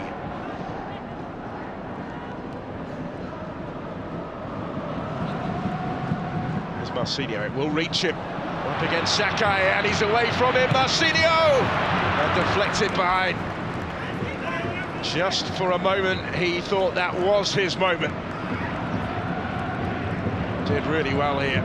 Marcinho on the move, was too quick for Sakai. Kawa got a leg to it, got his left boot to the ball. And deflects away off his own defender for the corner. That's what Marcinho can do. It's the difference that he can make.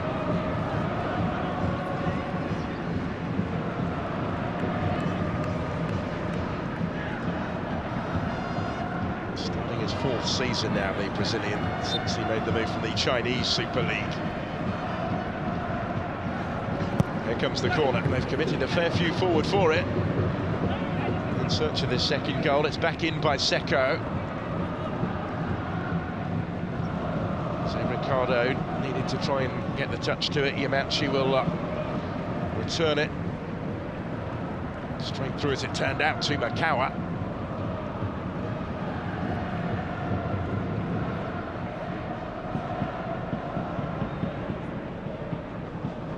Frontale have not been threatened frequently since they went in front. They've looked relatively comfortable.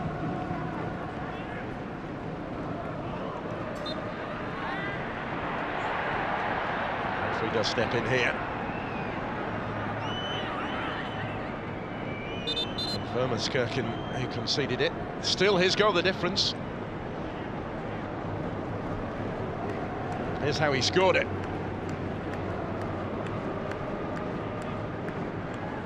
Didn't know an awful lot about it either, did he? The smile of Toro Aniki tells something in the story, in the celebration. Some miscued clearance as well that failed to keep it out on its way into the net.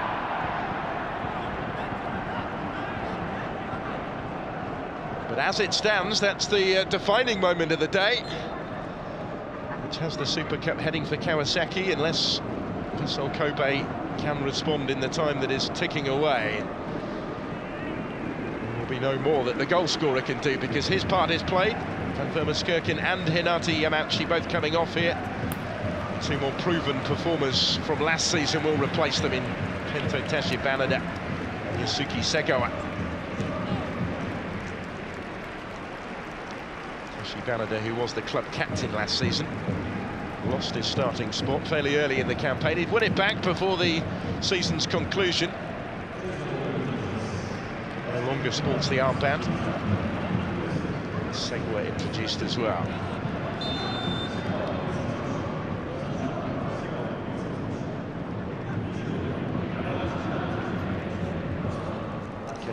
could mean a little bit of rotation of roles, because they are not the most obvious like-for-like changes at this stage. Tashi Banada's experience and defensive presence in midfield could be important in helping them over the line, though.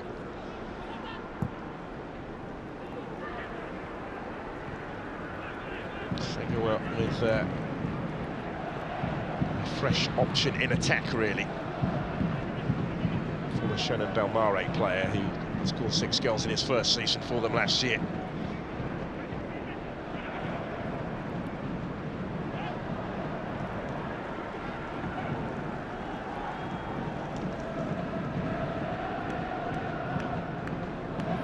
Hiroshi. Come for Seko to bring it clear. His target is Gomes, working the channels. Tejas Tula with him. Grateful to be able to come away with a ball. Bit of space to surge into initially, before then going down. He does get the decision against Yamada. He's conceded the free kick. Vissel Kobe can't hang around in taking it, though. All the onus on them, all the urgency required from them.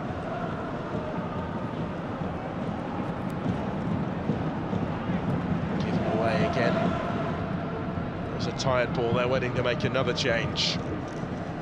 And I say Ino will be introduced imminently. There's a right back by trade.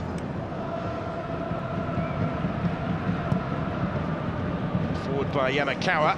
That's a better ball. Sasaki hoists it high. A little too high, maybe, and well, Inoguchi's going to be penalised for his attempts to get on the end of that. There was a foul in there. Here comes the change. And Susi making way for Ino. Also came off the bench in the last 3 games of last season.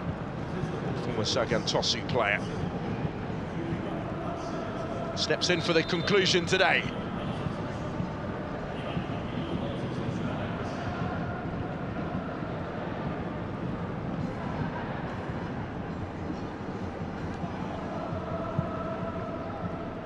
Kami Fukumoto wasn't in a great hurry to clear it away. Inoguchi. Back playing permanently now in J.League. Over a century of appearances in the top division in Japan already under his belt, before his move to Europe.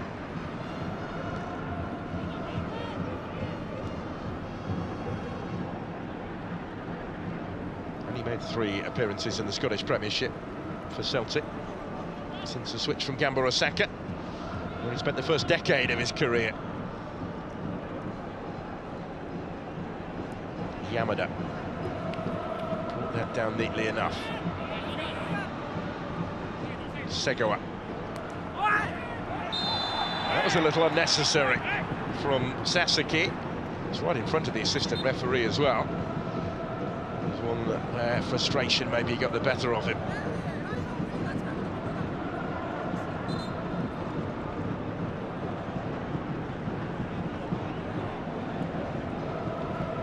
Amicably enough with the handshake.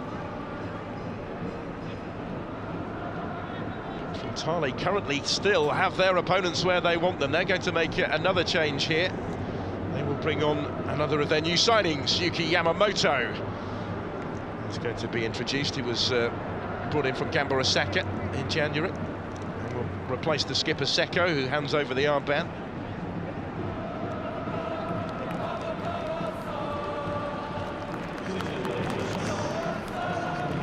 5 changes made now. 4 years in Osaka with Gamba, did Yamamoto. He started on Tuesday in the Champions League for his competitive debut for his new side. He will provide a defensive presence in midfield, but also he's immediately gone to assume set-piece responsibility. Now Yama's taken over the captain's armband. His way up into the middle as well. Kawa getting something on it, turns it away from immediate danger. Yamada Miura. Probably settle for that in the circumstances as we go into the final 5 of the 90. Corner kick to come for Kawasaki Frontale. Although their lead remains a slender one, have exhibited an air of composure since going in front, and because of that, being able to keep a degree of control over the game. Deeper delivery from the corner this time, and he glanced clear, and that was always rising. Segawa who struck it. But is there more silverware on the way for Toru Aniki, who has been at the helm throughout this incredible era of success for Kawasaki Frontale?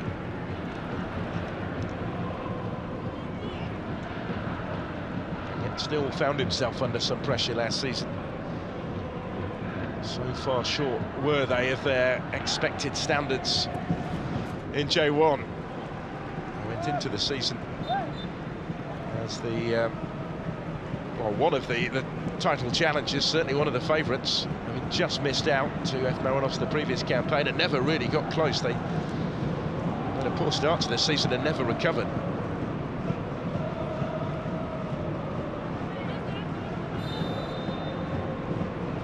He ended it with 4 straight wins in all competitions, including that shootout success here in the Emperor's Cup final. 12 unbeaten in all competitions at the end of the campaign since September, but the damage, as I say, had long since been done by then. Didn't win any of their first 6 games. Well, looks like Gomez is going the distance. He's still putting himself about at this stage. Expense of the free kick on that particular occasion. Ricardo.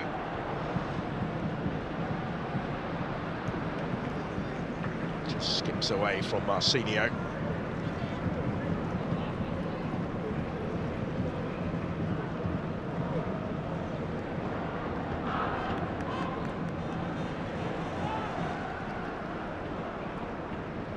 Well, they first won it, did Frontale in 2019. They beat Urawa Reds in Saitama by a goal to 0.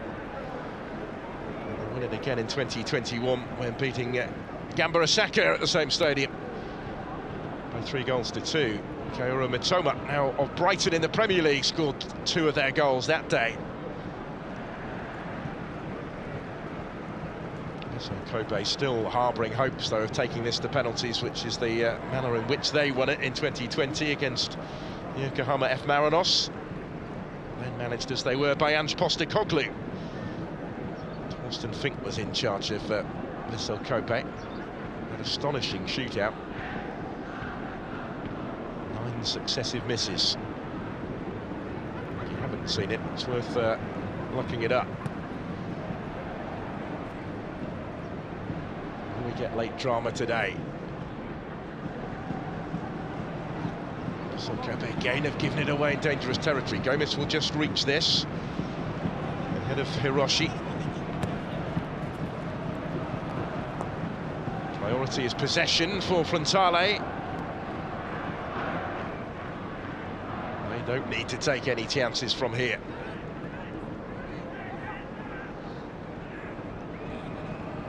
Miyashiro.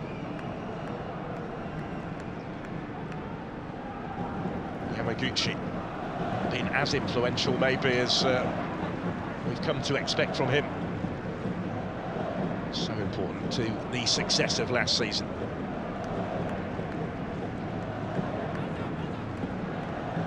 Iraguchi, floating it forward, it's into a more threatening area, but across came Takai to take it away from Sasaki.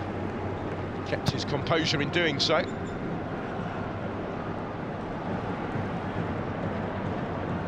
Inside the last minute of the 90, we wait to find out how much additional time there will be. How much longer Vissel Kobe have got left to try and level it. Which has not created the chances really in this second half.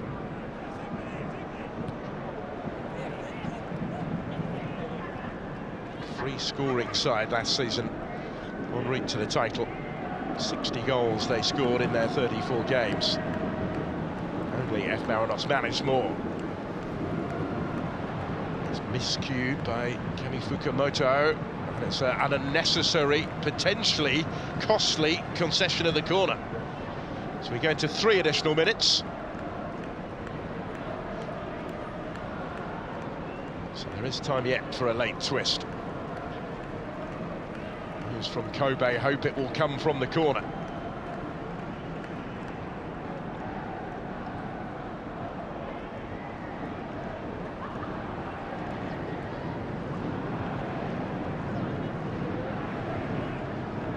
Pretty much everybody, as you would expect, committed forward for it. And it goes into the heart of the penalty area.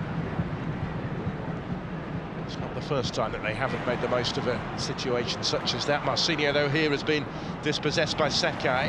He didn't get too far with it, but they will keep the pressure on.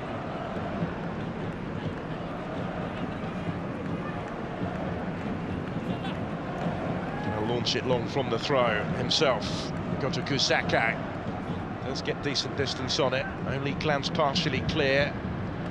Straight through, though, from Hiroshi to Kami Fukamoto. Now running out of time to create too many more chances.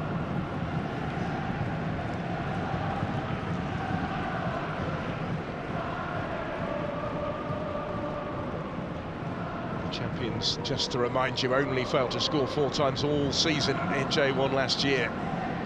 The breakthrough here that they require continues to elude them. This is more promising, though. Do have plenty of options in the penalty area. Ino, who delivered the cross.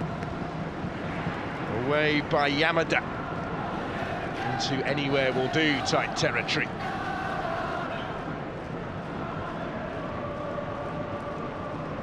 One more minute for Aniki's team to try and see this through. There's a yellow card out with Ideguchi down. It's a free kick for Vissel Kobe. Maybe one last chance to get this into the penalty area, to apply further pressure, try and cause a little bit of panic. In search of something similar, maybe, to what we saw at the other end. The Frontale goal that still separates them. Tachi Banada was the player into the book for conceding the free kick. In it goes. Gomez back defending his own box. Chase on for Sasaki. Gomez has gone with him. And stayed with him. And he's going to get his reward here, and that will probably do it for Frontale. That may well be the final scare that they've had to overcome, and there haven't been as many scares as those supporters would perhaps have suspected. It's job done for Kawasaki Frontale. The first silverware of the season is claimed by Toru Aniki's team. The Emperor's Cup winners have beaten the J.League champions, and they will lift the Super Cup at the National Stadium shortly. That one moment early in the second half, all that was required to win it, coupled with a diligent defensive display to keep Kobe at bay. Van Vermeerkerken's goal has Kawasaki Frontale's name on the trophy, and they will lift it very shortly. Big effort required in Tokyo today.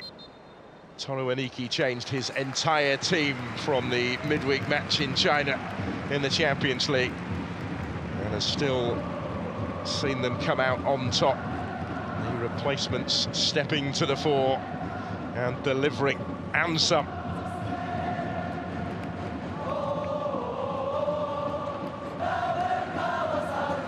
Van Vermeerkerken proving the unlikely match winner in every sense, really. The fullback scoring on his first start for the club with an effort that was cleared into him and flew back towards goal. Miscued clearance followed and couldn't keep it out. It was messy, but it was so significant, certainly, as it turned out. Coming just 3 minutes into the second half, there was plenty of time for Vissel Kobe to respond, but despite plentiful possession, they struggled really to create openings. They didn't get close enough to getting themselves back on terms. It's a sobering setback for the champions ahead of the defence of their title One that they will hope to swiftly put behind them. Let's get some reaction from Toru Aniki. 放送席、そして会場にお集まりの皆様、見事勝利を収めました川崎フロンターレ鬼木監督です。おめでとうございます。ありがとうございます。まず今シーズン1つ目のタイトル獲得です。いかがですか？いや、もう本当に率直に嬉しいですし、本当チーム全員の勝利だと思ってます。チーム全員のというお話ありました。宣言通りに選手を全員入れ替えて1つ目のタイトル獲得、この点はいかがでしょう？いや、もう今シーズンね、こういう戦いも増えると思ってますし、ただ、厳しい基準の中で、この先進んでいきたいと思ってますので、今日は非常に良かったと思いますけど、これをここで終わらさずに、続けていくことが大事だと思ってます。川崎フロンターレにとりましては、ここから長く険しい戦いが続くシーズンとなります。共に戦うサポーターに向けて最後に一言お願いします。いや、もうやっぱり今日もね、すごくパワーをもらいましたので、これからも、引き続き熱い応援よろしくお願いします。ありがとうございました。 Another trophy for Toru Aniki. Silverware keeps on coming in Kawasaki during his tenure in charge. サイ選手に来ていただきました。お疲れ様です。ありがとうございます。さあ、サイ選手、プロとして日本の舞台でデビューしました。日本の舞台どうですか？いや、本当に家族含めいろんな方が見に来てくれている中で、こういった大事な一戦がデビュー戦というのはとても嬉しく思います。さあ、その中でデビュー戦でゴール決めました。ゴールについて振り返ってください。いや、本当にこぼれてくるかなっていうところに来てくれたんで、本当にゴールにつながって本当に嬉しいです。さあ、今日もたくさんのファンサポーターの方がスタジアムに来ていただきました。テレビを通しているファンの皆様にも一言お願いします。これから長いシーズン、厳しい戦いも続くと思いますが、これからも応援お願いします。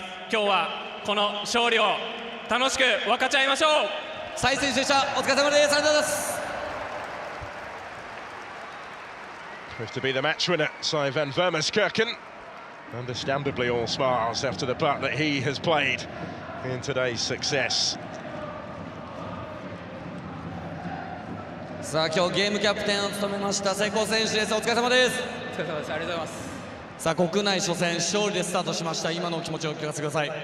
そうですね、ACL 勝って、ここからまた始まるって中で、メンバーも変わりましたけど、今日は本当結果にこだわっていたので、しっかり勝ってよかったなと思います。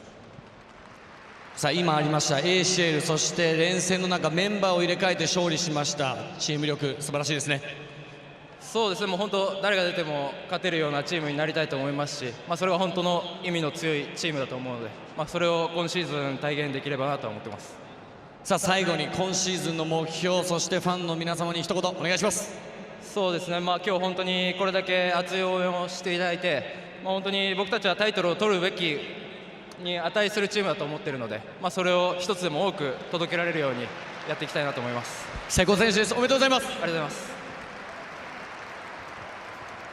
He was so close, wasn't he, to the second, the skipper, Tatsuki Seko, but ultimately it wasn't required, and that one was enough. That's an unconventional goal from Van Vermeerskirchen. That ensures Frontale will take the trophy back to Kawasaki, the short trip from the capital, Tokyo. He will get his hands on that silverware very shortly. Winning it for the third time in their history, contesting the Super Cup for the fifth time. Kawasaki Frontale today. The second appearance in the showpiece for Vissel Kobe, and whereas they lifted the trophy after a penalty shootout in the first, they are the beaten side today and left with plenty to ponder ahead of the defence of their J1 title. Stage just been set for that trophy presentation here at the National Stadium. Kawasaki Frontale will get their hands on the silverware shortly. They've still got a little way to go in terms of the overall list of honours in this competition. The most successful side in it are Kashima Antlers. They've won it 6 times. The Urawa Reds won it for a 5th time in 2022 when they got the better of Frontale. That was the last time that they were in the Super Cup until today. F. Marinos winning it against Vissel Kobe, the second-tier side, back here last year. But this is Frontale's time again.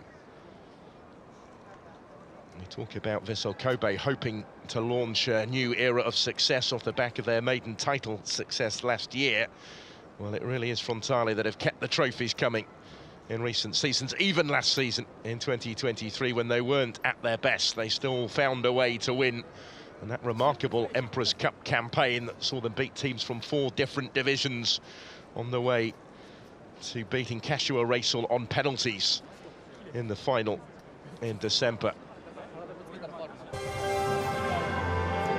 Winning becoming a habit, and they've managed to maintain that habit despite that 8th place finish in J1 last season. There is a winning mentality about this team. They harbour high hopes, of course, in the Asian Champions League as well. Attention will shortly turn to the second leg of that round of 16 tie against Shandong Taishan on Tuesday. Not before they can celebrate silverware. Katsuki Seko will receive the Super Cup. Big part that he had to play in today's drama.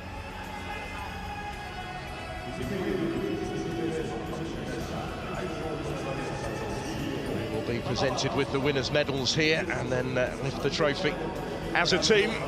A new look team today, certainly. Number of new faces. Impressive cameo for Patrick Farhon, who was brought into the starting lineup before making way for Marcinho, more established teammate. It does bode well for the depth in this squad this season, given all the competitions that they will be contesting.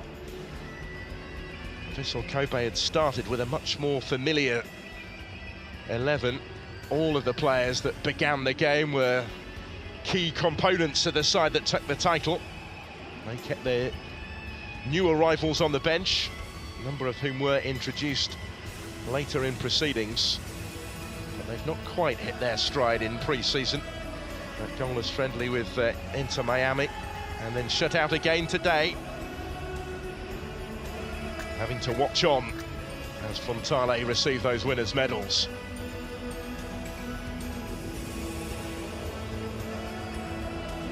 It's becoming a habit here at the National Stadium. Back again so soon after that Emperor's Cup success.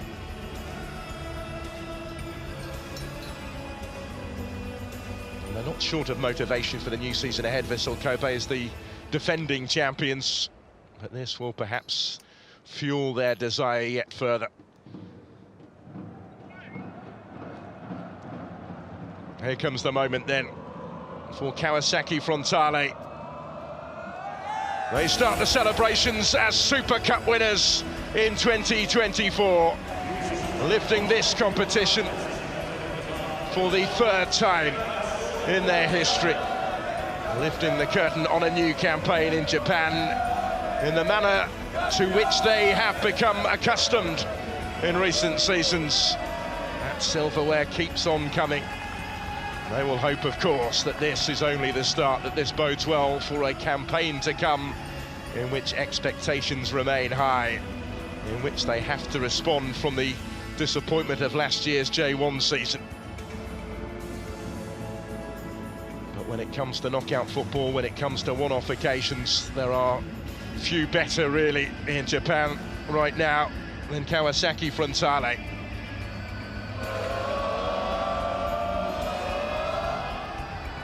They can embrace it, they can enjoy the moment.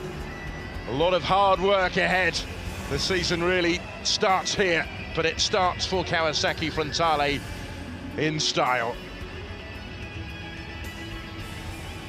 Excellent defensive display today, and the winning goal from Van Vermeerkerken sees them leave with the silverware, and we will leave you with a final score at the National Stadium in Tokyo in the Super Cup of Vissel Kobe 0, Kawasaki Frontale 1. Thanks very much for your company.